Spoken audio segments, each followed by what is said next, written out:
60 না 35 থেকে 40 লক্ষ টাকা। এখন খাগড়া জয়দেব কয়লা শিল্পের সূচনার ক্ষেত্রে এমন একাধিক প্রশ্ন ঘোরাফেরা করছে। এছাড়াও রয়েছে পুনর্বাসন থেকে শুরু করে মোট 11 দফা দাবি দাওয়া। রাজ্য সরকার পরিবর্তনের পর খাগড়া জয়দেব কয়লা শিল্প যাতে দ্রুত বাস্তবায়িত করা যায় তার জন্য দফায় দফায় প্রশাসনের সঙ্গে বৈঠক চলছে লোবা কৃষি জমি রক্ষা কমিটির সদস্যদের।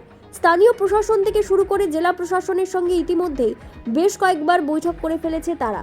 আর সেই সব বৈঠকে প্রশাসনের তরফ থেকে গ্রামবাসীদের চাহিদা সম্পর্কে মতামত জানতে চাওয়া হয়। শেষ বৈঠকের পরিপ্রেক্ষিতে লোবা কৃষি জমি রক্ষা কমিটির সদস্যরা দফায় দফায় বিভিন্ন গ্রামে গ্রামবাসীদের সঙ্গে বৈঠক করেন এবং তারা শেষমেশ সিদ্ধান্ত নেন তাদের 11টি দাবি দাওয়া পূরণ হলেই তারা শিল্পের জন্য জমি দিয়ে দেবেন সদিচ্ছায়।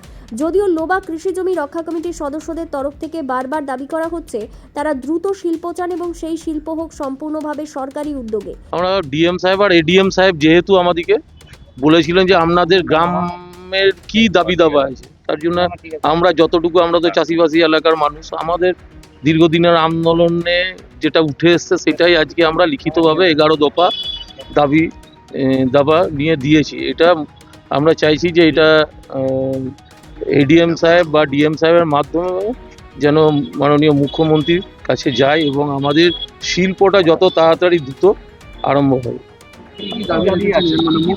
আমাদের পুনর্বাসন, কর্মসংস্থান, জমির দাম, হ্যাঁ জমির দাম এখানে আমাদের 60 লাখ টাকা একর আছে। হ্যাঁ, এবারে তো ওইটা তো হবে, এবারে বিবেচনাধীন করা হয়েছে। হ্যাঁ, এবং জমি হচ্ছে আপনার, তারপরে পুনর্বাসন, চাকরি, পরিবার প্রতি চাকরি করা আছে, হ্যাঁ জমির মালিক দিকে, এইসবই নানান রকম আছে। 11 দফা দাবি দেওয়া আছে। জমির দাম আমাদের কেউ কোনো রকম কিছু ইয়ে করে নেই। লাস্ট 40 লাখ টাকা অবধি, মানে 35-40 লাখ টাকা ডিভিসি বলেছিল।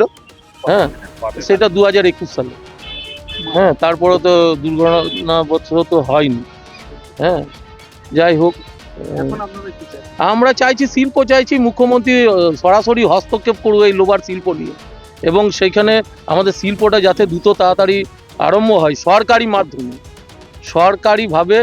মাধ্যমে যেন শিল্প হয়। আমাদের এটাই দাবি, প্রথম থেকে একটাই দাবি, শিল্প বিরোধী আমরা কেউ নয়, শিল্প চাই।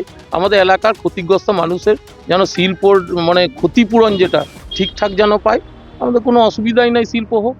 এরই পাশাপাশি তাদের অভিযোগ, আগের তৃণমূল সরকারের আমলে লোবাই কয়লা শিল্প তৈরি করার জন্য সরকারের কোনো সদিচ্ছাই ছিল না।